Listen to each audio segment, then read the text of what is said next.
What's up, guys? Today we're playing a game that when I saw this, got really excited. Really excited. As you can see, it's done by Artplay Inc. Inti Creates. This is Bloodstained Curse of the Moon. You might be wondering, what is it? Because it looks very similar to Castlevania. Well, that's because it is Castlevania, basically. I mean, it's not Castlevania in name, but of course, this comes from that Kickstarter that we saw a while ago.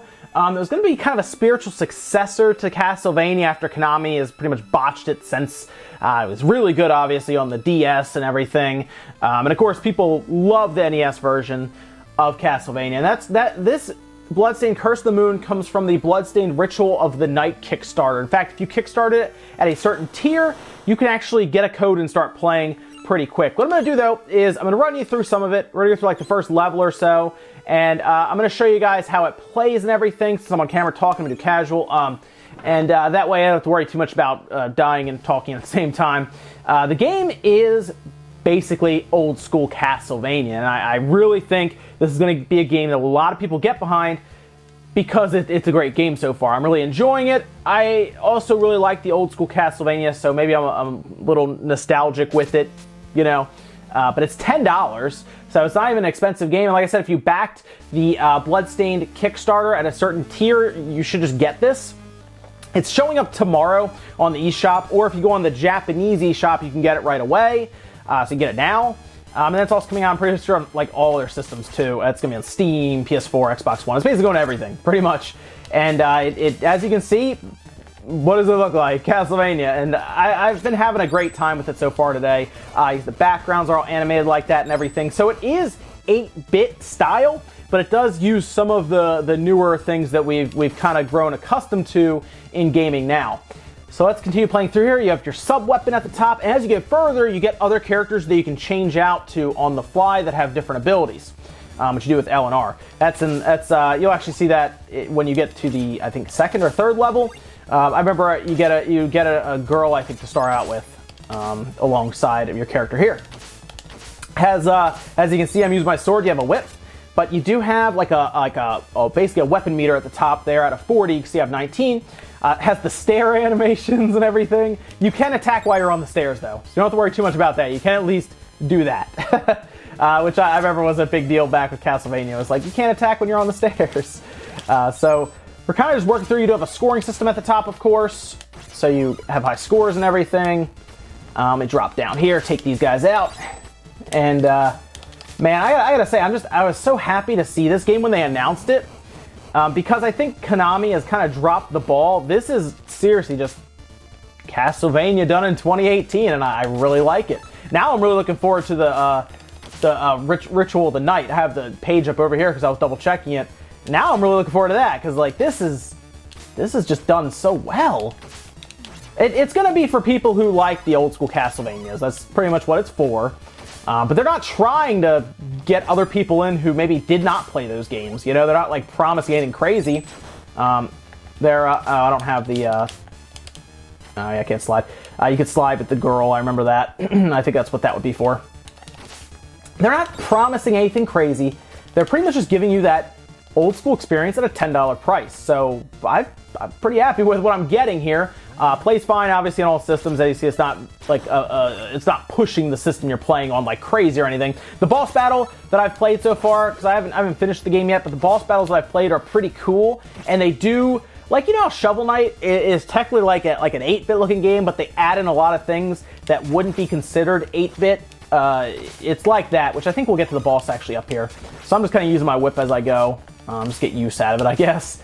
There should be a secret here. Boom. Nice, nice. And when I saw this game show up, I saw it on the eShop because I was waiting for the Resident Evil streaming thing that they're doing. I was waiting for that, and I was like, there's Bloodstained Curse of the Moon out on the Japan eShop. I guess I'll download it. Because of course, you have the eShop. It's super easy to access Japanese eShop and buy stuff, right, on the Switch. So I was like, you know what, I'm just going to get it because it looks awesome. And yeah, I'm very happy that I got this. Sean was like super excited. He was like freaking out. And I mean, honestly, if you're a Castlevania fan, I don't blame you. This is pretty solid. So you guys will have to let me know what you think as you get it and play it and everything, because we're going to definitely be talking about this game on the Spawncast this weekend. because I guess they don't always have secrets in those little spots, because I've been thoroughly enjoying my past couple hours with this game, very much so. Super worth the $10. I saw people getting really excited on Twitter yesterday for this game when it was coming up. It was just like an announcement out of nowhere, right? They just like announced it. I think it was at Bit Summit they announced it very recently, a couple weeks ago. And I was super happy to see it. I was like, I wonder how it's going to play. It plays exactly like I wanted it to. So you can see kind of the scrolling backgrounds. So it is 8-bit, but it still has that really cool, like, modern look to it. Oh, I hit a button that I wasn't supposed to. Oh, well. X on the Pro Controller uses your weapon, your sub-weapon, your whip, your whatever you have. I have a whip with them. Got him, nice. So we're going to actually run into our first boss up here, which is pretty cool because the boss that I remember for this one, it's actually not that. That's actually a little sub-boss. But the boss here is actually pretty cool to fight because it kind of had like those mechanics that you have to be kind of looking for, which you'll see. I really like the way they did it, though. There we go. Got rid of him. We're just going to go this way. Here we go. And coming up on the boss now. This is the first level. They show the map, and I don't think this game is very long. I don't think it's crazy long or anything, but it's $10, so I wasn't expecting anything like... I wasn't expecting, you know, like 20 hours of gameplay or anything, but I was just expecting old school Castlevania, and that's what I got. So, Konami, Inti Creates basically just gave us a game that Konami should have given us, to be honest. When I'm looking at it, I'm like, this is the game Konami should have given us. I don't really know what happened here, but alright, why not? So you can see he kind of pulls these in, and you get a chance to really hit him a bunch of times. Oh, you got me. And so this is the first boss. It's not super difficult. He'll shoot like fireballs up, but you'll see, yeah. So you got to kind of dodge him as best you can. Nice. I can technically run up and hit him with the whip over and over again, but I kind of want to just see if I can maybe beat him without the whip. Actually, no. See, I can use the whip right here. I can just keep hitting him basically over and over again. So I'll just expend. Oh, he hit me. I'll expend like all of my whip, I guess, on them. And he has this really, it was pretty funny when I first fought him. He has this attack that he does, like desperation kind of attack right at the end. And I honestly thought that it was like just part of it, part of like his final move or something. And that literally is like the end. He hits you with this attack, which you're going to see here in a second. I have to like jump up here. He's going to use like this big beam that he tries to hit you with. And you got to duck down here. I got hit with that and it like took off like a good chunk of my health. Like I think I was at like, maybe a little less than this, and it almost wiped me. So you got to remember that. A little tip, I guess, for the first boss. Watch out for that. So that my character's stuck right now. They're kind of playing and everything, and that's the first level with the boss. Now, what's cool here is I'm going to run into the first character, and I'll show you. I'm going to show you the character that you switch between here, because you have different abilities that you get when you switch characters, and you do it on the fly. So check this out. We're going to blast through this just. So you can go through that on your own. So I got an ally, and check this out. They explain it to you. They're like, oh, this is all the stuff you can do with her. So Eleanor, as you see right there, changed on the fly. Look, she has like a whip, right? So there's the sword there, and the whip now. And she can like slide. They go through everything now. So Y button is like whip slash. High jump, so you can jump higher. And then down and B is slide. So you can see it's... actually plays pretty differently. Not as high jump there. Obviously I could slide. I got this nice whip, a long range attack. Probably does less damage.